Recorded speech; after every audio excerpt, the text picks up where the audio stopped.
पाठ 23 विराम चिन्ह पंक्चुएशन।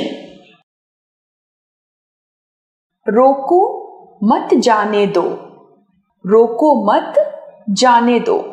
बच्चों, इन चित्रों को देखकर उनके नीचे लिखे वाक्यों को पढ़िए।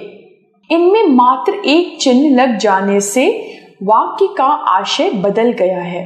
बात को स्पष्ट करने समझाने के लिए प्रयोग किए जाने वाले ये चिन्ह विराम चिन्ह कहलाते हैं। विराम का शाब्दिक अर्थ है ठहरना या रुकना तथा चिन्ह का अर्थ है संकेत। इस प्रकार विराम चिन्ह का अर्थ है ठहरने के लिए प्रयोग किए जाने वाले चिन्ह या संकेत। अपनी बातों का अर्थ और भाव स्पष्ट करने के लिए लिखते समय इन चिन्हों का प्रयोग किया जाता है। उन्हें विराम चिन्ह कहते हैं। विराम चिन्ह का प्रयोग उचित तरीके से न करने से अर्थ में स्पष्टता नहीं आ पाती है और कभी कभी अर्थ का अनर्थ हो जाता है। हमें विराम चिन्हों का प्रयोग अत्यंत सावधानी से करना चाहिए। विराम चिन्हों के नाम एवं प्रतीक। हिंदी भाषा में प्रयोग किए जाने वाले प्रमुख विराम चिन्हों के नाम, चिन्ह और उदाहरण निम्नलिखित हैं। क्रमांक विराम चिन्ह का नाम, चिन्ह, उदाहरण। 1. पूर्ण विराम चिन्ह। महात्मा गांधी अहिंसावादी थे। राजा जनक की एक पुत्री थी। 2. अधर्ध विराम चिन्ह। सूरज डूबा, धुंध फैलने लगी, फिल्म समाप्त हुई, दर्शक घर जाने लगे। 3. अल्प विराम चिन्ह। आर्यन, हिमांशु, सौरभ और गौरव 12वीं कक्षा में पढ़ते हैं। माँ, पापा, दादा और दादी फिल्म देखने गए हैं। 4. प्रश्न सूचक चिन्ह। क्या बिजली आ गई है? क्या तुम कल विद्यालय जाओगे? 5. विस्मय सूचक चिन्ह। अरे, अमरूद तो कच्चे हैं, आह कितना प्यारा बच्चा है। 6. उद्धरण चिन्ह। धर्मवीर भारती की प्रसिद्ध कृति कनुप्रिया है। नेताजी ने कहा था, दिल्ली चलो। 7. योजक चिन्ह।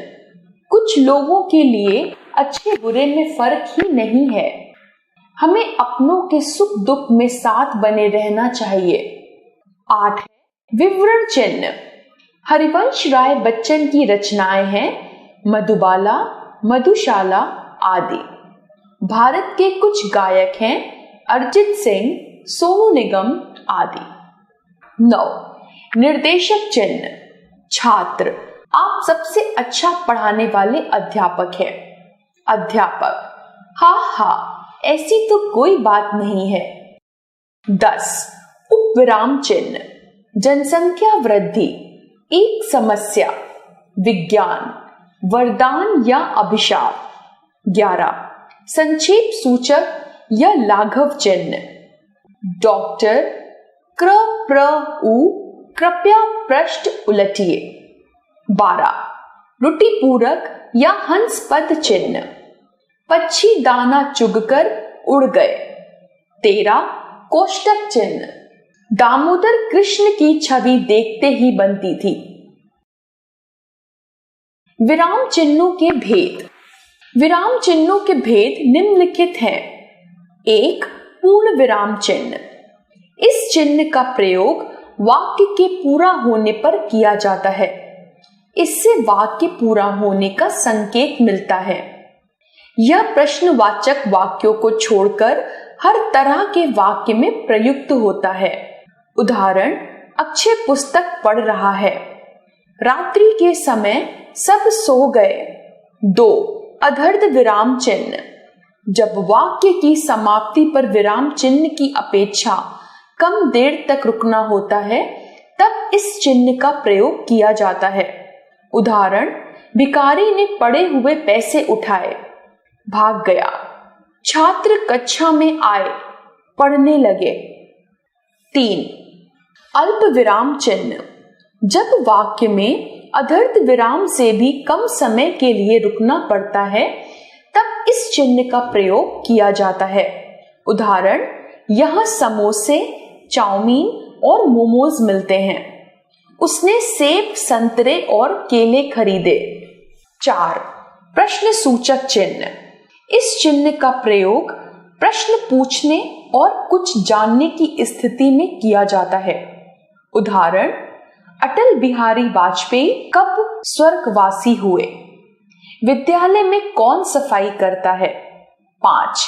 विस्मय सूचक चिन्ह। इस चिन्ह का प्रयोग हर्ष, विस्मय, घृणा, खुशी, करुणा, शोक आदि मनोभावों को प्रकट करने के लिए किया जाता है। उदाहरण, छी, कितने गंदे दिख रहे हो, अरे हृदय प्रसन्न कर दिया। 6. उद्धरण चिन्ह। यह चिन्ह 2 प्रकार का होता है। क, इकहरा उद्धरण चिन्ह। इसका प्रयोग कवियों, लेखकों के उपनामों, प्रसिद्ध रचनाओं, शीर्षक, वाक्यांश आदि के लिए किया जाता है। जैसे मुंशी प्रेमचंद्र का प्रसिद्ध उपन्यास गबन है। रामधारी सिंह दिनकर। ख, दोहरा उद्धरण चिन्ह। इसका प्रयोग किसी के कहे गए कथन या वाक्य को यथावत लिखने के लिए किया जाता है। जैसे नेताजी ने कहा था, तुम मुझे खून दो, मैं तुम्हें आजादी दूंगा। सच ही है, अंत में सत्य की ही विजय होती है। 7. योजक चिन्ह। समान स्तर के 2 शब्दों तथा सामासिक शब्दों को जोड़ने के लिए इसका प्रयोग किया जाता है।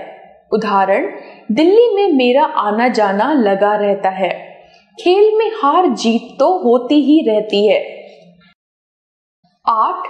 विवरण चिन्ह। वाक्य में जब व्यक्ति, वस्तु, स्थान या किसी और का विवरण देना होता है, तब इस चिन्ह का प्रयोग होता है। उदाहरण, सप्ताह में 7 दिन होते हैं। सोमवार, मंगलवार, बुधवार, गुरुवार, शुक्रवार, शनिवार और रविवार। भारत की प्रमुख फसलें हैं गेहूं, गन्ना, चावल और दालें। 9. निर्देशक चिन्ह। यह योजक चिन्ह से बड़ा होता है। इसका प्रयोग निर्देश देने, संवाद लिखने में प्रयोग किया जाता है। उदाहरण, शिक्षक, मेरी कक्षा से निकल जाओ। छात्र, कृपया मुझे क्षमा कर दीजिए। 10. उपविराम चिन्ह। शीर्षक, उदाहरण आदि लिखने में इसका प्रयोग किया जाता है। उदाहरण, भ्रष्टाचार देश की बड़ी समस्या। कंप्यूटर, वरदान या अभिशाप। 11. रुचिपूरक या हंसपद चिन्ह। इसका आकार हंस के पैर के समान होने के कारण इसे हंसपद नाम से भी जाना जाता है। जब लिखते समय कुछ छूट जाता है, तब इस चिन्ह को लगाकर छूटे अंश को ऊपर लिख दिया जाता है। उदाहरण, वाल्मीकि ने प्रसिद्ध ग्रंथ रामायण की रचना की। वह बाजार से फल और सब्जियां लाया। 12. संक्षेप सूचक या लाघव चिन्ह। किसी शब्द का संक्षिप्त रूप लिखने के लिए इस चिन्ह का प्रयोग किया जाता है। उदाहरण, उत्तर प्रदेश, उ, प्र, पंडित, पं, प्रोफेसर, प्रो। 13. कोष्टक चिन्ह। कोष्टक के अंदर मुख्यतः ऐसी सामग्री रखी जाती है जो मुख्य वाक्य का अंग नहीं होती, पर इससे बात स्पष्ट हो जाती है। उदाहरण, सैनिक हंसते हुए, तुम मेरा कुछ नहीं बिगाड़ सकते। सतत, लगातार। अध्ययन करने से प्रत्येक कार्य सरल हो जाता है। और भी जानें, अल्प विराम चिन्ह और अधर्त विराम चिन्ह का प्रयोग अलग अलग स्थानों पर किया जाता है। ये दोनों समान नहीं हैं। पूर्ण विराम चिन्ह और विस्मयवाचक चिन्ह पूरी तरह से अलग हैं। इन्हें एक नहीं समझना चाहिए। गलत विराम चिन्ह लगाने से वाक्य का भाव बदल जाता है। आपने सीखा, विराम का शाब्दिक अर्थ होता है ठहरना या रुकना। विराम चिन्हों का प्रयोग भावों व विचारों में स्पष्टता लाने के लिए किया जाता है। हिंदी में प्रयोग किए जाने वाले प्रमुख विराम चिन्ह हैं पूर्ण विराम चिन्ह, अधर्ध विराम चिन्ह, अल्प विराम चिन्ह, प्रश्न सूचक चिन्ह, विस्मय सूचक चिन्ह, उद्धरण चिन्ह, योजक चिन्ह, विवरण चिन्ह, निर्देशक चिन्ह, उपविराम चिन्ह, संक्षेप सूचक या लाघव चिन्ह, रुटि पूरक या हंस पद चिन्ह तथा कोष्टक चिन्ह।